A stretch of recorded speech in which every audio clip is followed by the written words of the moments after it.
السلام علیکم ورحمۃ اللہ وبرکاتہ۔ ناظرین و سامعین، جو احباب تبلیغی جماعت سے وابستہ ہے اور تبلیغی جماعت میں وقت لگاتے رہتے ہیں اور تبلیغ میں جاتے رہتے ہیں، وہ لوگ اس بیان کو ضرور سنیں۔ آج کل ہمارے معاشرے میں یہ بات عام ہوتی جا رہی ہے کہ جو احباب تبلیغ سے وابستہ ہیں، تبلیغ میں وقت لگاتے ہیں، وہ عام طور پر اکثر کو تو یوں دیکھا گیا ہے، علماء کو نہیں مانتے یا مدارس کو نہیں مانتے یا خانقاہ کو نہیں مانتے، صرف تبلیغ ہی میں وقت لگانا اور تبلیغ میں چلا لگانا، 4 مہینے لگانا اور سال لگانا اور 3 دن لگانا، اسی کو ہی دین سمجھتے ہیں۔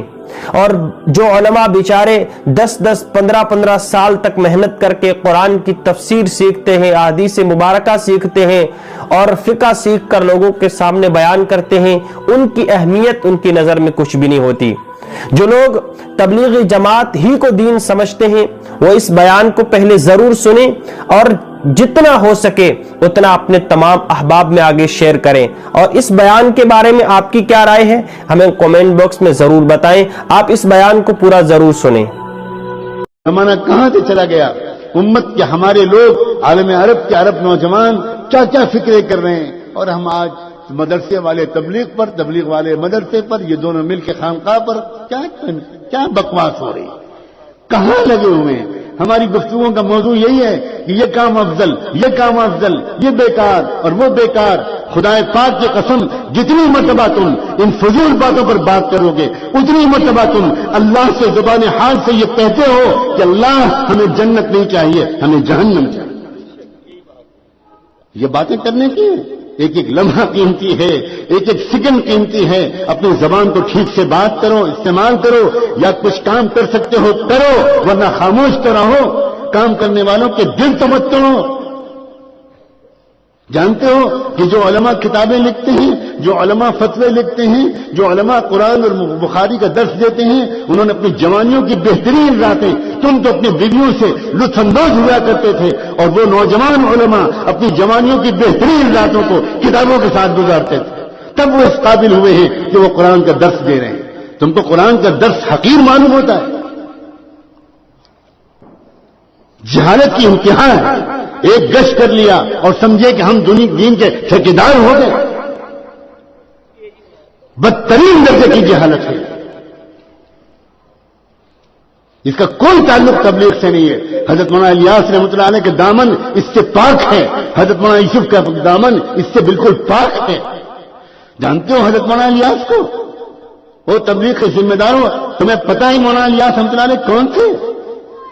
جس وقت مولانا الیاس رحمۃ اللہ علیہ سے کہا گیا کہ حضرت شیخ الہند کے گھر کی مستورات میں یہ کہلایا ہے کہ آپ بیان کر دیجئے، حضرت مولانا الیاس کھڑے ہو گئے، کہنے کہ الیاس کی یہ اوقات ہے کہ شیخ الہند کے گھر کی مستورات میں بیان کریں۔ اس کے بعد تھوڑی دیر روتے رہے اور پھر کہنے لگے اس گھر کا احسان ہے، میں اس گھر کا غلام ہوں، اس گھر کی عورتوں کے حکم کو ٹال نہیں سکتا۔ اس کے بعد ننگے پیر دیوبند کی اس گلی میں چلے جہاں میرے والد صاحب نے اس گلی میں چل کر مجھے بتایا، اس گلی میں شیخ حضرت مولانا الیاس رحمۃ اللہ علیہ کبھی چپل پہن کے نہیں چلے۔ اللہ اکبر! کیوں؟ فرمایا یہ میرے استاد کے استاد کا مکان ہے، میں یہاں چپل پہن کے نہیں چل سکتا۔ جب حضرت شیخ الہند کے یہاں پہنچے تو جانتے ہو وہاں کی عورتوں نے مونڈھا بچھا رکھا تھا، ایک کرسی بچھا رکھی تھی بیٹھنے کے لیے تاکہ حضرت اس پر تشریف رکھیں اور بیان فرمائیں، تو بجائے مونڈے پر بیٹھنے کے ایک نوکر اور غلام بلکہ بھکاری کی طرح گھر کی چوکھٹ پر بیٹھ گئے۔ گھر کی عورتوں نے کہلوایا حضرت سے کہو کہ اوپر آ کے بیٹھیں، کہنے لگے میں اس گھر کا غلام ہوں، میں چوکھٹ سے آگے نہیں بڑھ سکتا۔ کیا ہو گیا ہے لوگوں کو آج؟ کیا قیامت قریب ہے؟ کیا ہم نے اپنے دلوں پر مہر لگوانے کا فیصلہ کر لیا ہے؟ کیا ہم کو یہ بات نہیں معلوم کہ حضرت مولانا الیاس رحمۃ اللہ علیہ 3 دن کے لیے جب جماعت میں نکلتے تھے، 3 دن کے لیے میوات جاتے تھے تو خود فرماتے تھے اگرچہ میرے ساتھ ذاکرین کی جماعت ہوتی ہے، میرے ساتھ صالحین کی جماعت ہوتی ہے، لیکن 3 دن لوگوں کے ساتھ اٹھنے بیٹھنے کی وجہ سے میرے دل میں گرد و غبار آ جاتا ہے. میں جب تک خانقاہ رائے پور میں جا کر ذکر نہیں کرتا، اس ماحول میں نہیں رہتا، تب تک میرا دل صاف نہیں ہوتا. اللہ اکبر. حضرت مولانا الیاس رحمۃ اللہ علیہ کا دل 3 دن نکلنے کے بعد اس کا محتاج سمجھے وہ کہ مجھے اللہ والوں کے بعد حضرت رائے پوری کے پاس جا کر ذکر کو کرنا پڑے گا، تب میرا دل صاف ہوگا. اور آج اللہ اکبر، ہم یہ سمجھتے ہیں ہمیں ضرورت نہیں اللہ والوں کے پاس جانے کی. کیا ہمارا دل حضرت مولانا الیاس کے دل سے زیادہ چمک گیا ہے؟ جنون کی بھی کوئی حد ہوتی ہے. اللہ کے بندو، ہونا تو یہ چاہیے کہ سب شعبے میں لگے ہوئے لوگ دوسرے شعبے والوں پر رشک کریں. ہونا تو یہ چاہیے کہ علم والے ذکر والوں سے کہیں آپ کتنے خوش نصیب ہیں، آپ کتنے خوش نصیب ہیں کہ آپ تو گھنٹوں اللہ کی یاد میں ڈوبتے ہیں، آپ کو اللہ سے رابطہ ہو جاتا ہے، آپ کی تو ہر دھڑکن سے اللہ اللہ کی آواز آتی ہے.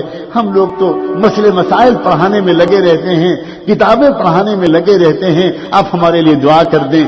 اس کے جواب میں ذکر والوں کو علم والوں سے کہنا چاہیے، یہ علم والوں سے کہنا چاہیے کہ کیسی بات کر رہے ہیں آپ تو امت کے اور قرآن اور رسول کے درمیان ترجمان ہیں.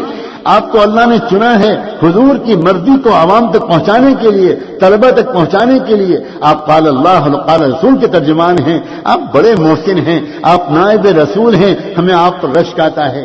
اور ہونا تو یہ چاہیے کہ یہ دونوں مل کر دعوت والوں سے کہیں کیا آپ کا نصیب ہے، آپ کتنے پیارے ہو، اپنی جان مان لے کر آپ نکلتے ہو اللہ کے راستے میں، آپ گشت کرتے ہو، آپ کو لوگ جھڑکتے ہیں، آپ کا لوگ مذاق اڑاتے ہیں، آپ کا لوگ دل توڑتے ہیں، آپ برا نہیں مانتے، آپ ان کے لیے دعا کرتے ہیں، آپ تشکیلیں کرتے ہو، آپ ملکوں پھرتے ہو، آپ بہت اونچا کام کر رہے ہو. ہمارے لیے دعا کرتے رہا کرو، ہم بہت محتاج ہیں. اور دعوت والے پلٹ کر علم اور ذکر والوں سے یہ کہیں حضرت یہ آپ کیا فرما رہے ہیں، آپ کا مقام، آپ بہت اونچا کام کر رہے ہیں.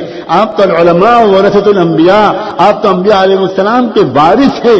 ہم تو بہت معمولی لوگ ہیں. یہ تو غنیمت ہو گیا کہ کچھ کلمہ نماز کو سیکھنے کا راستہ ہمارے لیے بھی نکل آیا. کاش کہ دین کے مختلف شعبوں میں لگے ہوئے لوگ اپنے کو چھوٹا اور دوسرے کو بڑا سمجھ رہے ہوتے تو پھر اللہ کی نگاہ میں سب بڑے ہو جاتے. زمانہ کہاں سے چلا گیا. امت کے ہمارے لوگ عالم عرب کے عرب نوجوان کیا کیا فکریں کر رہے ہیں. اور ہم آج مدرسے والے تبلیغ پر، تبلیغ والے مدرسے پر، یہ دونوں مل کے خانقاہ پر کیا بکواس ہو رہی، کہاں لگے ہوئے ہیں. ہماری گفتگو کا موضوع یہی ہے کہ یہ کام افضل، یہ کام افضل، یہ بیکار اور وہ بیکار. خدا پاک کی قسم جتنی مرتبہ تم ان فضول باتوں پر بات کرو گے اتنی مرتبہ تم اللہ سے زبان حال سے یہ کہتے ہو کہ اللہ ہمیں جنت نہیں چاہیے، ہمیں جہنم چاہیے. یہ باتیں کرنے کی ایک ایک لمحہ قیمتی ہے، ایک ایک سیکنڈ قیمتی ہے. اپنی زبان کو ٹھیک سے بات کرو، استعمال کرو. یا کچھ کام کر سکتے ہو کرو، ورنہ خاموش تو رہو. کام کرنے والے ویڈیو کے نیچے سبسکرائب کے بٹن پہ کلک کریں، بیل کے آئیکن پہ کلک کیجئے تاکہ ہر نئی ویڈیو کی نوٹیفیکیشن آپ کو مل جائے.